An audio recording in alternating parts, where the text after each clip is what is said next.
There are stories that never made it into history books, not because they were lost, but because someone decided the world would be better off forgetting them. This is one of those stories. It begins in the winter of 1871, when the Ozark Mountains were still recovering from the wreckage of the Civil War. Forests that had once hidden deserters and militias now hid something quieter. Poverty, superstition, and memories too raw to name. The hills were veined with narrow trails connecting hamlets so small they barely appeared on maps. Settlements where a stranger's arrival could still stop the day's work and send dog barking through the hollows. In those uncertain years, religion was the one currency everyone trusted. Churches had been burned, preachers scattered, and faith itself seemed a fragile thread. So when a man calling himself Elias Crowe appeared on horseback one gray morning, wearing a black cassock dusted with road soot and carrying nothing but a leather-bound Bible, the mountain folk believed Providence had sent him. Crowe spoke softly, with the cadence of a practiced orator and the courtesy of a gentleman educated far from these ridges. He told the people of Pine Hollow that he had felt a calling to bring comfort to those whom war had left forgotten. He prayed with widows whose sons had died at Wilson's Creek, baptized children born in grief, and offered sermons beneath open skies when no church remained standing. His words were simple, his presence reassuring. He seemed to know exactly what to say to each listener, as if he could read sorrow like print on a page. The people welcomed him. In return, he asked for nothing. No tithe, no lodging beyond a barn's hayloft, no payment except a meal shared in good faith. Within weeks, word of the traveling priest spread along the ridgelines. Farmers paused their plows to speak of him. Women kept candles burning when they heard he might pass through their valley. In a land still half haunted by war, Elias Crowe felt like peace given a human form. And yet, there was something else. Something that only the most observant noticed and quickly dismissed. When Crowe prayed over the sick, his eyes never closed. When he smiled, the gesture stopped just short of warmth, as if rehearsed rather than felt. He kept a small notebook tucked inside his Bible, and from time to time, while listening to confessions, he would write in it, not scripture, the faithful assumed, but perhaps the names of those who needed future prayers. The fog came early that autumn, rolling down from the peaks and swallowing the valleys until sound itself seemed muffled. On those nights, villagers would glimpse a lantern moving along the ridge trail, steady and deliberate. They said it was the priest traveling to his next flock, carrying light through the darkness. No one could have guessed that the light he carried would one day be remembered for the shadows it left behind. Before we go deeper into this forgotten case, take a moment to steady yourself and tell me where you're listening from. These mountains are wide, and every voice that joins the search helps keep the memory alive. For several months, the name Elias Crowe moved from one hollow to another like a kindly rumor. Wherever he went, a little order returned. Quarrels mended, funerals were given dignity, and the forgotten dead were spoken of by name. It was said that even livestock grew calmer after his prayers. People began timing their gatherings by his visits, the week before Father Crowe comes, or the Sunday after he left. Then came the winter of 1871, and with it the story of Rebecca Harlan. Rebecca had lived alone on the southern ridge of Pine Hollow since her husband was killed near Pea Ridge 9 years before. Those who knew her said she was a proud woman who still kept her husband's blue uniform folded in a chest at the foot of her bed. She owned a small parcel of land, 2 milk cows, and a savings box rumored to hold what remained of her soldier's pension. When Elias Crowe arrived at her door one frosted morning in December, she welcomed him inside without hesitation. He read from the Book of Psalms, blessed her table, and promised to return the next week for communion. He never came back. 2 days later, a neighbor noticed Rebecca's chimney cold. The cows had gone unmilked. The hens wandered the yard hungry. When the door was forced open, the cabin stood silent except for the rattle of wind through loose boards. The widow's shawl lay on a chair, her boots by the hearth. The lockbox was missing, and on the table, as though carefully placed there, rested a leather-bound Bible. Not Rebecca's, but one she had never owned. It was open to the Gospel of Matthew, chapter 5. A line had been underlined in faint pencil. "Blessed are the pure in heart, for they shall see God." The county sheriff, Marshal Briggs, rode out the same evening. He questioned the neighbors, traced horse tracks that led halfway down the ridge, before fading into the frozen creek bed. In the stable, he found a single print of a boot heel unlike Rebecca's. He also found, tucked into the pages of that Bible, a pressed sprig of dogwood, freshly cut, though the trees had long since gone bare. Briggs had heard of a traveling preacher passing through the county the previous month, giving sermons beneath oak trees and baptizing in the river. His name matched, Elias Crowe. But when the sheriff sent a rider to the next settlement, no one had seen the priest in days. The man seemed to have vanished between counties, leaving only his name whispered in fear and disbelief. Rumor does strange things in a mountain winter. By the time snow thawed on the lower slopes, the story of the missing widow had grown teeth. Some said Rebecca had been taken up by angels. Others said she'd gone mad and wandered into the woods. But the older folks, the ones who remembered the war and the men it twisted, spoke quietly of darker possibilities. When another family along the creek reported that a stranger had visited them, asking for a night's lodging, tall, dressed in black, carrying a Bible that gleamed like oil, the sheriff knew he wasn't chasing a ghost story. He was hunting a man who wore holiness like a disguise. For the first time since peace had returned to the Ozarks, the people began locking their doors at sundown. Lamps were trimmed low, prayers were whispered not just for mercy, but for safety. Somewhere in the folds of those mountains, the preacher's lantern still moved, and no one knew which doorstep it would pause at next. Winter slid into a reluctant spring, and the thaw did not bring comfort. Sheriff Marshal Briggs, still troubled by the disappearance of Rebecca Harlan, began hearing similar tales from beyond his own jurisdiction. A tanner in Crawford County whose wife had vanished after confessing to a traveling preacher. A widowed school teacher from Jasper Creek whose cabin was found empty except for a Bible and a half-burned candle. Each account ended the same way. A stranger in a black coat, a promise of prayer, then silence.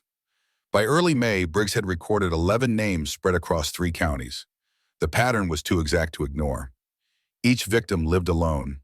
Each was known for her piety or charity, and each disappearance coincided with a visit from a man calling himself a minister of God. He carried no letters of ordination, left no parish record, and asked for no payment. Yet his movements traced a line across the Ozarks like a dark pilgrimage. Briggs rode from township to township collecting statements, writing them on paper gone soft from the rain. The descriptions never varied. Middle height, dark eyes, a soft voice that could hush a crying child. One farmer remembered the way the preacher's boots never seemed to pick up mud, even after a downpour. A child recalled that his hands smelled faintly of iron, not incense. The sheriff sent word to Springfield, hoping the city police might have record of such a man. None did. They replied only that no minister named Elias Crowe appears among the state registries of recognized clergy. The letter ended with a warning that echoed the sheriff's own fear. Traveling preachers are rarely what they claim. Late that summer, a farmer named Levi McKenna, plowing a new field near the edge of Rourke Creek, turned up something that made the case impossible to dismiss as coincidence. His horse struck a hollow sound, and when Levi dug down with a spade, he uncovered a patch of earth packed with odd debris, bits of cloth, rusted jewelry, a cracked spectacles frame, and the corner of a Bible's leather cover. Beneath that lay more objects, tangled together in the mud. Wedding rings, lockets, letters written in careful cursive, and never mailed. There were no bones, but enough human traces to silence any doubt. Briggs rode out that same evening. Lanterns glowed over the pit as townspeople gathered, whispering prayers or curses depending on which they trusted more. The sheriff lifted each artifact into a sack with the caution of a man handling sacred things. When the final item was raised, a silver crucifix blackened at the tips, he closed the bag and said only, "This ain't God's work." By dawn, the story had spread through the ridges. Children were called indoors at dusk. Travelers were refused lodging unless known by name. A phrase began to circulate in the markets and taverns, "the false preacher." No one spoke it loudly. It moved from ear to ear like a secret confession. And still in the evening, someone would spot a solitary figure on horseback winding through the fog, a lantern swinging at his side. Some swore the light moved too steady for human hands. Others said it was just the preacher himself returning to finish what he'd begun, Whatever the truth, one fact hardened like frost in every heart. Someone in those hills was hunting the faithful, and faith itself had become the bait. By the summer of 1872, fear had turned to fatigue. Every new disappearance brought the same response. Search parties scouring gullies and creek beds, prayers whispered at sunset, and then the slow return to chores and silence. The Ozarks were too wide, too wild, to hold one man accountable for every shadow that passed through them. Some said the priest had moved on. Others said he'd gone underground like a snake in winter. Then a voice broke that silence. A survivor. His name was Jonas Petty, a veteran of the Missouri Regiment who had returned from the war with one leg half ruined and a cough that never left. He lived alone in a cabin outside Mountain View, surviving on pension money and what his hands could still manage to carve from wood. Late in August, neighbors found him half-conscious near his own hearth, bleeding from a gash behind the ear. He kept muttering about a preacher and a Bible that wasn't his. When Sheriff Briggs rode in, Jonas was lying on a cot, his skin the color of ash. "He came to pray with me," Jonas said. Said he heard there was a man here needing forgiveness more than rest. He described the visitor, tall, clean-shaven, dressed in black though the day was hot, and carrying a worn Bible bound with a strip of dark ribbon. The man had helped Jonas to the table, read a passage from the book of Job, and offered him a cup of water. The next thing Jonas remembered was waking to the sting of blood and the smell of kerosene. The pitcher on the table had been emptied over the floor. A single match had burned itself out before catching the boards. The would-be killer had fled, leaving footprints across the wet trail that led north. Jonas's account gave Briggs what he had lacked until then: a face. He described eyes dark, like polished walnut, and hands steady as a carpenter's. The preacher spoke with a faint Eastern accent, educated, practiced, the kind you didn't often hear in these hills. He had a way of smiling that showed no teeth, a habit of tilting his head as if measuring a man before speaking. "He looked at me," Jonas said, "the way a surveyor looks at land, calculating where to dig." Briggs sent word again to Springfield, this time requesting a formal inquiry into the man's identity. Days later, the reply arrived, sealed with the crest of the state's ecclesiastical registry. The message was brief and final. No record exists of any minister, missionary, or lay preacher by the name of Elias Crowe, licensed or ordained in the state of Missouri or Arkansas between the years 1860 and 1872. It was official. The man moving through the Ozarks in the name of God was, in the eyes of both church and law, a phantom. Armed with Jonas Petty's statement, Briggs assembled what little evidence he had: the Bibles left behind, the pit of belongings, the pressed dogwood sprig from Rebecca Harlan's cabin, and pinned each item on a board in his office. Together they formed a map of deceit stretching across hundreds of miles. The sheriff stared at it for a long time before whispering, "We've been chasing a ghost in a collar." Word of the veteran's escape spread faster than any sermon. For the first time, fear turned outward, into anger. Men began riding armed at dusk, escorting their families to Sunday services. Women refused to open their doors unless the preacher's credentials were vouched for by someone they trusted. The idea of a false priest took on flesh and voice, a trickster who wore salvation like a costume and whose gospel was written in the margins of the dead. No one knew where Elias Crowe had gone, but in the weeks that followed, a new rumor drifted through the valleys. A rider in black had been seen crossing the ridge road at dawn, his horse lathered and eyes fixed on the horizon. Behind him, the fog moved like smoke from a dying fire. The hunt was no longer for a mystery. It was for a man who had learned to disappear inside faith itself. Sheriff Briggs had chased shadows long enough. Jonas Petty's testimony had proved the priest was flesh and blood, not rumor, but it gave him no trail, only a face and a voice. So the sheriff turned to paper, the one thing a liar can never quite control. He sent riders to every courthouse within a week's ride, requesting birth records, marriage ledgers, and property deeds for any man whose name sounded near Elias Crowe. Weeks passed with no result until a clerk in Springfield uncovered a file so old the ink had faded to brown. The name on it was Elijah Crowder, born 1824, bookkeeper for the Iron and Nail Company. He had married a woman named Mary Ann Talbot, age 19, in 1846. 2 years later, her death had been recorded under grim circumstances. Accidental fall from the southern bluff. No witnesses. The clerk had added a note in the margin. One word. Unresolved. Briggs rode to Springfield himself. He found the aging county coroner who had signed the report, a man now stooped with rheumatism. The old doctor remembered the case too well. Her neck was broken clean, he said, tapping the rim of his spectacles. No signs of struggle, but her husband insisted she'd slipped while picking wildflowers. He stood there calm as Sunday milk while we laid her out on the table. 2 days later, he was gone. Left his job, his house, everything. Never claimed her body. That disappearance had been in 1848. For nearly 20 years afterward, no record of Elijah Crowder appeared in any census, parish, or registry.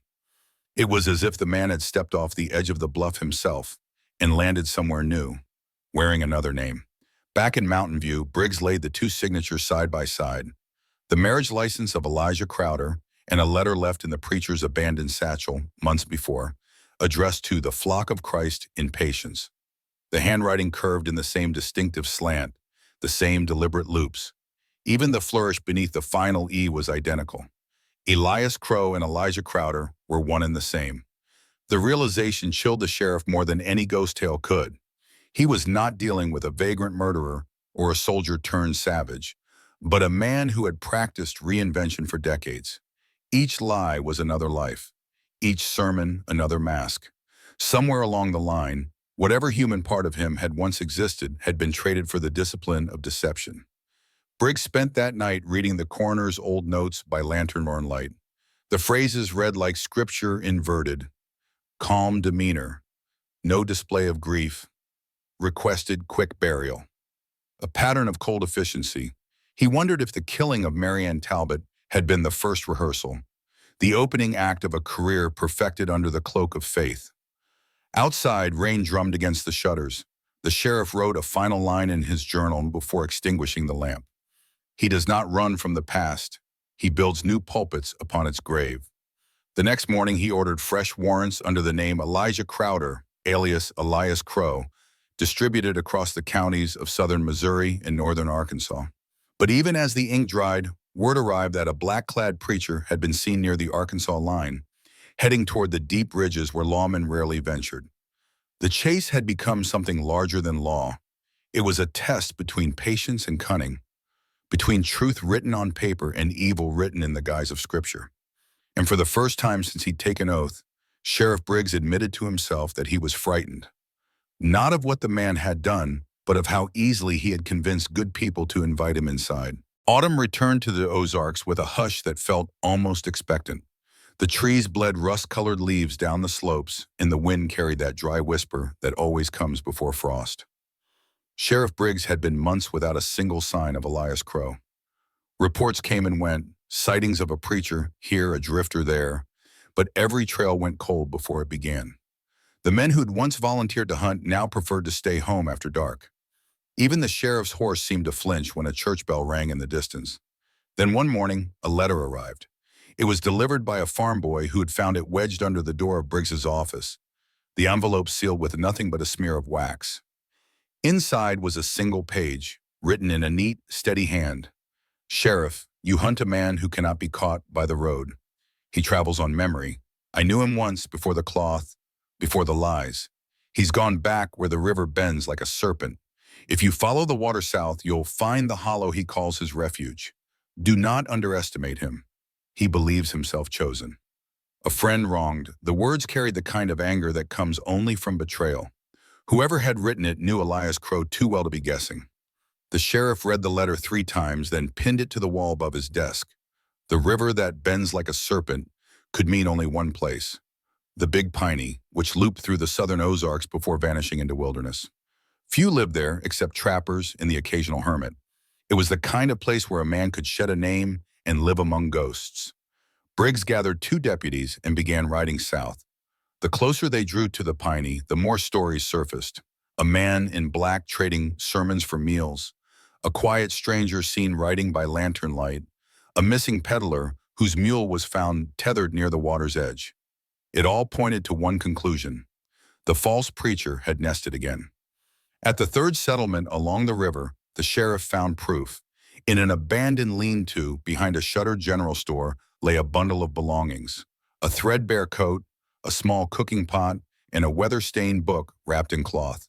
The cover was blank except for two initials, EC.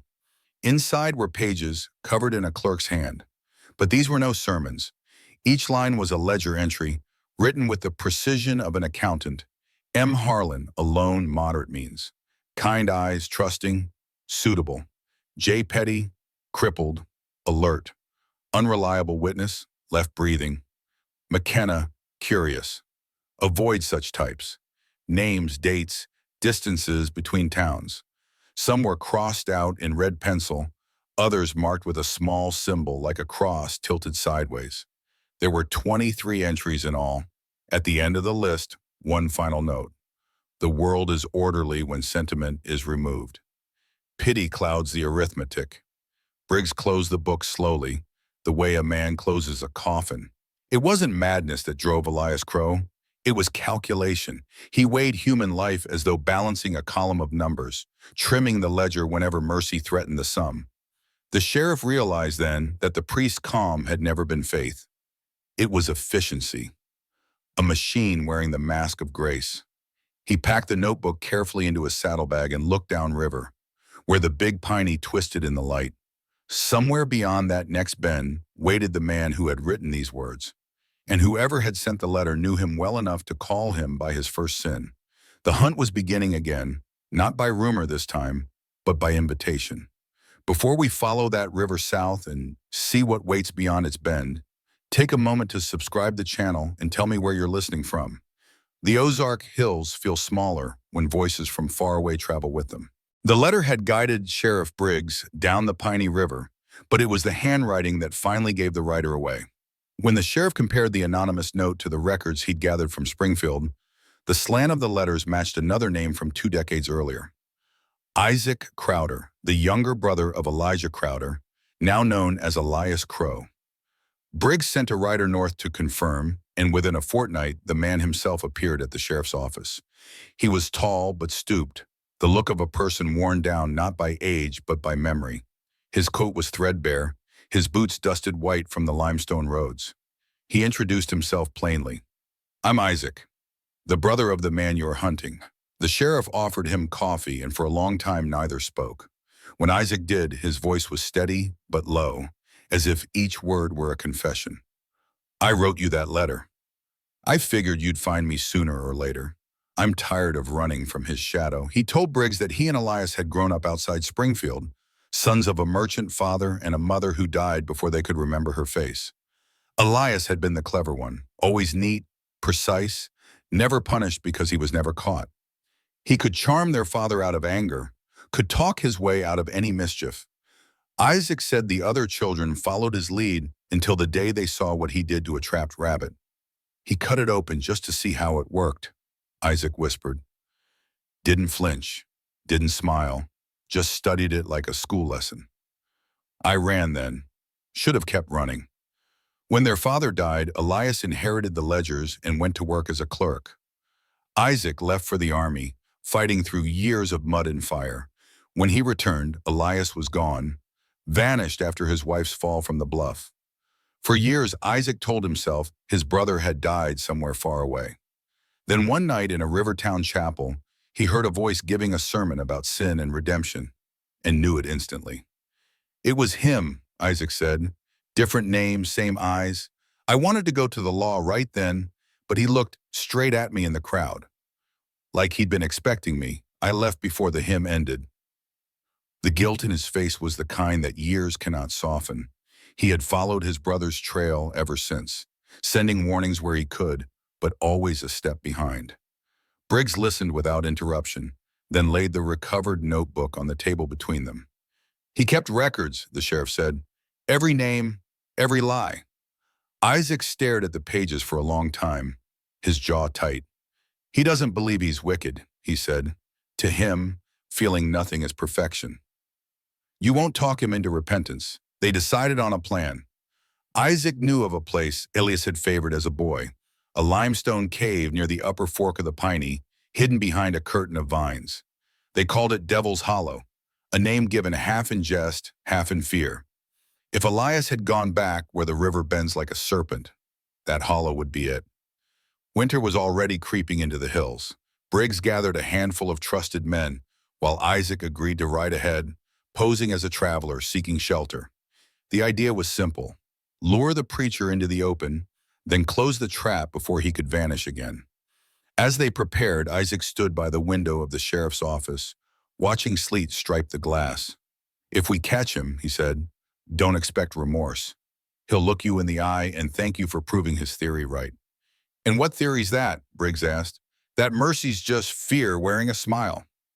Outside, the wind moaned through the cedar brakes, carrying the promise of snow. Somewhere beyond those ridges, a man without mercy was waiting for his brother to come home. Stay close, the trail leads into colder country now, and what waits in Devil's Hollow will change the chase forever. Snow came early that year, falling in slow, heavy flakes that muffled the world. The Ozark ridges were white ghosts, their treetops dusted like ash. Sheriff Briggs and his small band of deputies rode through the storm in silence. Guided by Isaac Crowder, who knew every bend of the piney like the lines in his palm. The cold air cut through their coats, the horses' breath rose in gray clouds. They carried no lanterns. Only the moonlight in Isaac's memory led them. By dawn, they reached the rim of a narrow ravine that split the mountainside like a scar. At its base ran a stream, thin and glassy, curling through the rocks before vanishing under a curtain of ivy. Beyond that ivy, Isaac said, was the mouth of Devil's Hollow, a cavern large enough to hide a man, a horse, and all his ghosts. They dismounted, tethered the animals, and crawled through the underbrush until they could see the clearing below. Smoke rose from a small fire near the cave's mouth. Beside it stood a crude shelter of pine boughs and canvas. A man moved within the faint glow, turning something on a spit. Even from that distance, the black coat and careful movements were unmistakable. Elias Crowe, or Elijah Crowder, was alive, and he was alone. Briggs signaled the deputies to fan out along the ridge. Isaac stayed beside him, face pale against the snow. "You're sure?" Briggs whispered. "I'd know that posture anywhere," Isaac said. He never bent his back to anyone. For nearly an hour, they watched in silence. Elias moved with ritual precision, feeding the fire, writing in a notebook, then kneeling as if in prayer. Yet even his prayers looked calculated, his lips barely moving, his eyes open and distant. When he finished, he tore a page from his journal and tossed it into the flames, watching it curl into ash.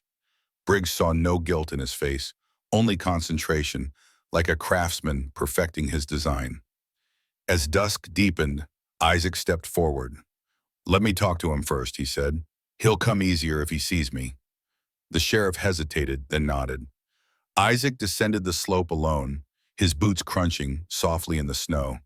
When he reached the edge of the clearing, Elias looked up at once, as though he had been waiting for that sound all along. For a heartbeat, neither spoke. Then Elias smiled faintly. "So the stray dog finds his way home," he said. "I wondered how long you'd circle before you returned." Isaac took a step closer. "It's over, Elias. The law's here. You've left a trail even you can't hide." The older brother tilted his head, amused. "Law? You still believe in those little boundaries men draw around chaos? You always did crave structure. What you call chaos, I call murder," Isaac said. "And what you call murder," Elias replied, "I call the natural order. The weak feed the soil for the strong. It's arithmetic, nothing more." Isaac's hand trembled on his coat, where a revolver waited. "You were born without a heart," he said. "Not without," Elias corrected softly, "just unencumbered by its noise." From the ridge above, Briggs caught the signal, the lift of Isaac's hand. He rose, rifle ready, and motioned his men forward. Snow fell thicker now, each flake glowing in the firelight. As the deputies closed in, Elias's gaze flicked upward. For an instant, his calm cracked. The faintest flicker of surprise crossed his face. Then the sheriff's voice rang through the hollow. "Elias Crowe, by the authority of the state of Missouri, you're under arrest." Elias didn't run. He stood perfectly still, watching the men surround him. When Isaac stepped beside the sheriff, Elias smiled again, calm, measured, unafraid. "You see, brother," he murmured, Even your justice serves my design. I wanted to be remembered, and now I will be. The deputies bound his hands and led him away from the cave. Inside, they found a few belongings, the burnt remains of papers, a cracked Bible, and 3 small lockets laid in a row, each bearing the initials of a vanished soul. The fire hissed as snow began to fall into it, steam rising like smoke from a benediction turned sour. As they rode out of Devil's Hollow, the wind carried a low moan through the ravine. Some swore it was the storm, others said it was Elias himself, laughing softly into the dark. They brought Elias Crowe to Mountain View under a slate-gray sky. The storm had broken, but left behind a bitter wind that howled through the courthouse eaves. He was placed in the stone cell beneath the sheriff's office. No shackles, just the heavy oak door and the watchful eyes of 2 deputies. From the first moment, Elias behaved less like a prisoner and more like an invited guest. He thanked the guards when they brought his meals, asked for paper and ink, and spent hours writing in silence. At night, his voice could be heard faintly through the corridor, murmuring fragments of scripture twisted into something unrecognizable.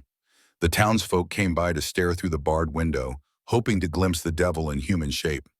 They left unsettled, saying only that he looked ordinary. Too ordinary. Sheriff Briggs began the interrogation himself. He kept the tone measured, respectful, the way one handles a venomous snake that might still strike. Isaac Crowder sat in the corner, arms folded, every word from his brother's mouth in mother cut that refused to heal. "Elias," the sheriff began, "you've been accused of more than a dozen killings across these hills. I want to hear your own account. Why them? Why the Bibles, the sermons?" The prisoner leaned back, his cuffs glinting in the lamplight. "You mistake method for motive," he said. "There is no why. There is only how. Each act was a task, nothing more. Some tasks clean the world, some clutter it. Mine were the former brigand's frown, and the people you killed, what were they to you?" Elias considered this, tilting his head like a scholar before answering. "Variables, I studied them, adjusted the equation when necessary. You plow fields, Sheriff. I plowed souls." Isaac's voice broke the silence. "You're talking about human beings." Elias turned toward him, expression calm.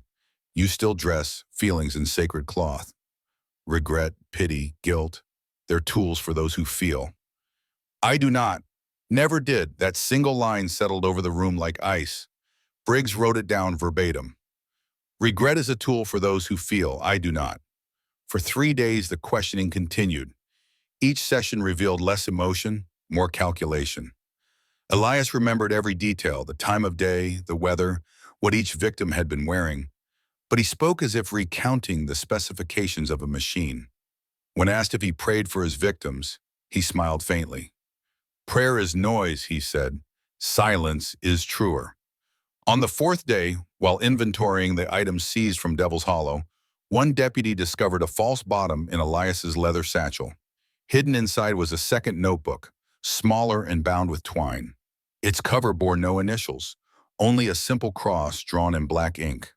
The entries within extended the ledger far beyond what Briggs had imagined.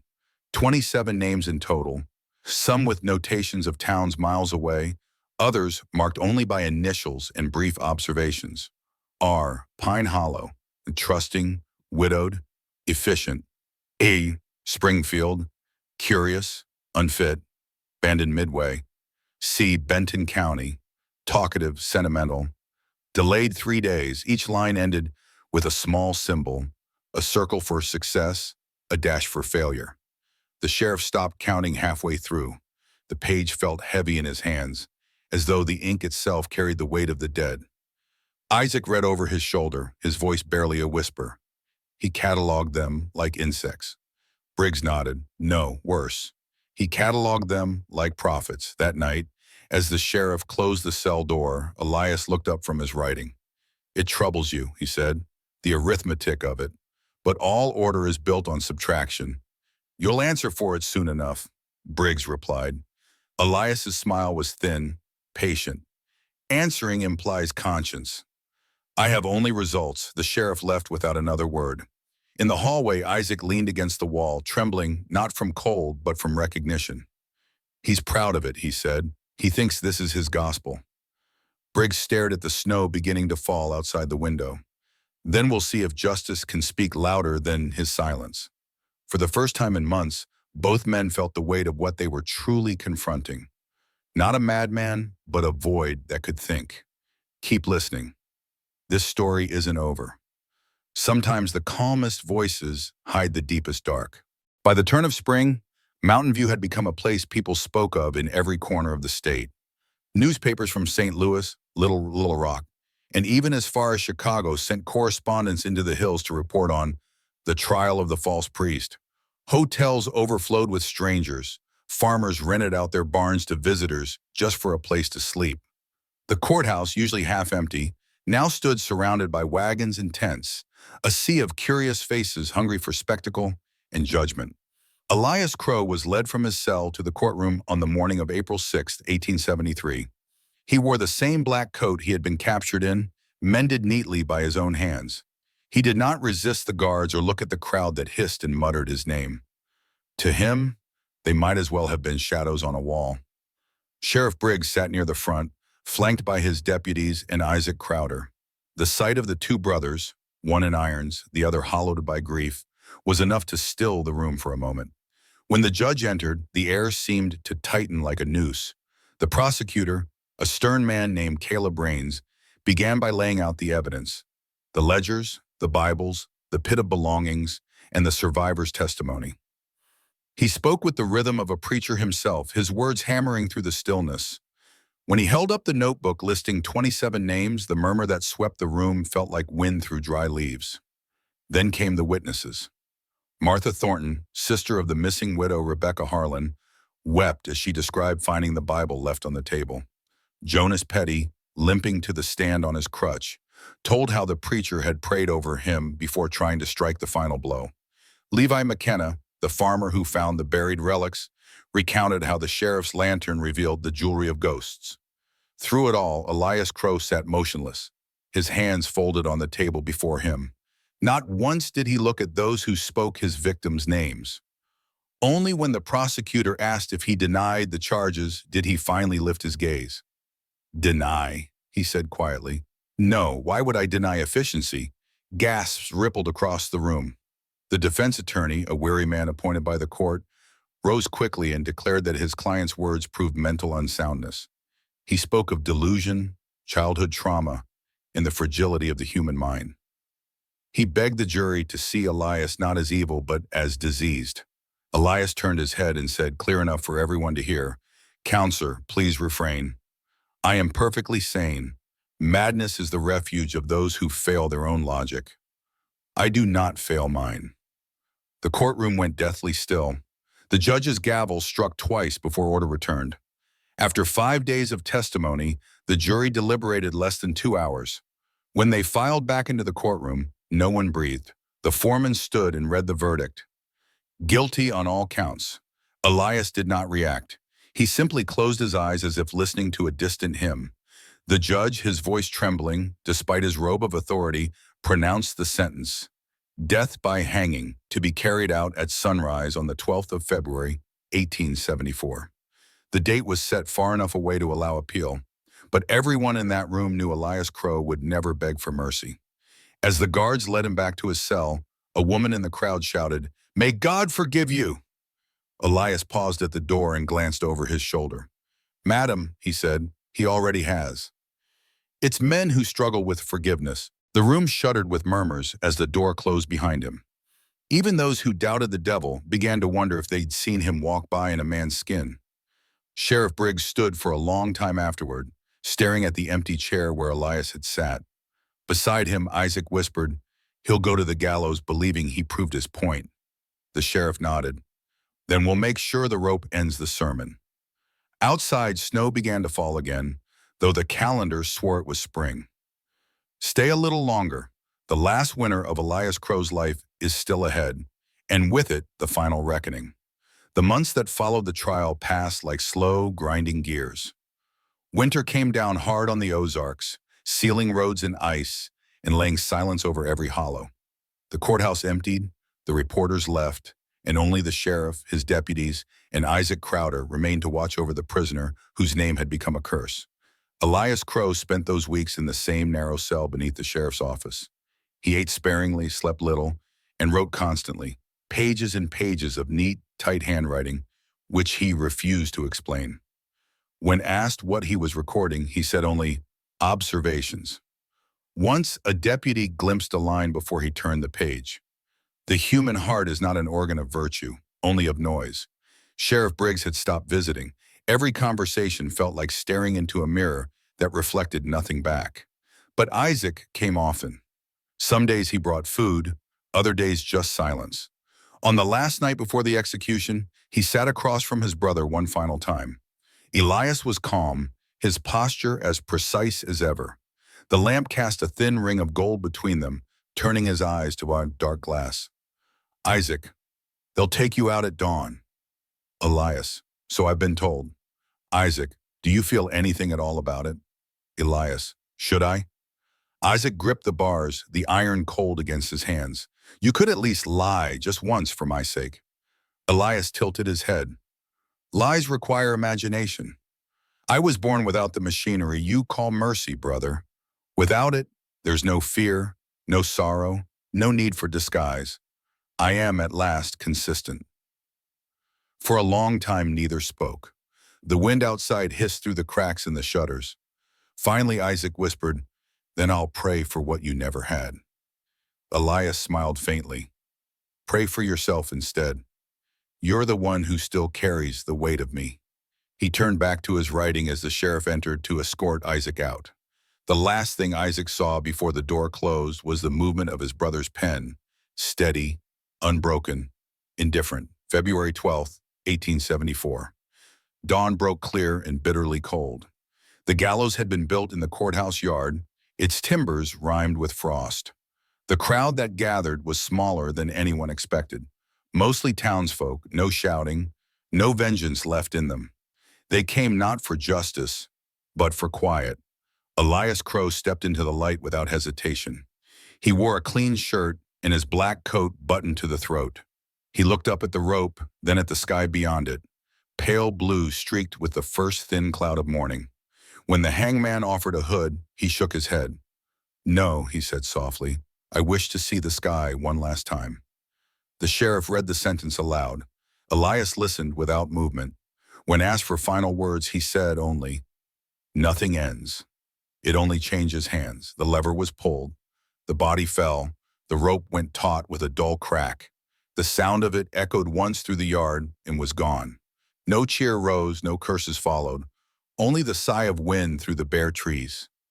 Isaac stood at the edge of the crowd, his hat pressed against his chest. Sheriff Briggs stood beside him, his breath white in the cold. It's done, Briggs said. No, Isaac murmured. It's only finished. They watched in silence as the hangman cut the rope and the lifeless shape was lowered to the ground.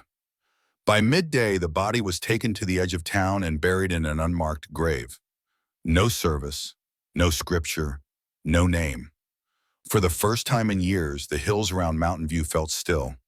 But the stillness carried a kind of mourning, the sort that comes not from love, but from the heavy relief that evil, at least for now, had gone quiet. Stay with me just a little longer. There's one more part to this story, the silence that follows when the monster is gone and what it leaves behind. Winter slowly loosened its hold on the mountains, leaving behind the thaw of early spring. The snow receded from the gullies and hollows, and the creeks began to run clear again. The gallows was taken down plank by plank, the wood stored in the courthouse barn where no one would have to see it again. Mountain View tried to forget, but forgetting never comes easy when silence carries memory in its marrow. The survivors moved on as best they could. Martha Thornton returned to her farm, her sister's Bible locked in a trunk she could not bring herself to open. Jonas Petty limped back to his cabin on the ridge, where he carved crosses from hickory and left them unmarked along the roads that led to the old hollows. Levi McKenna, the farmer who had found the pit of belongings, sold his land and left for Kansas, saying only, "Oh, the ground remembers too much." Sheriff Briggs stayed. The work of law didn't stop for ghosts. But each time he signed his name on a warrant, he thought of Elias Crowe's handwriting, those cold, perfect letters that had once cataloged human lives like figures in a ledger. He kept one of those ledgers locked away in his desk, a reminder that even order has a cost. On a gray morning in March, Isaac Crowder rode alone to the small rise beyond the town where unclaimed bodies were laid to rest.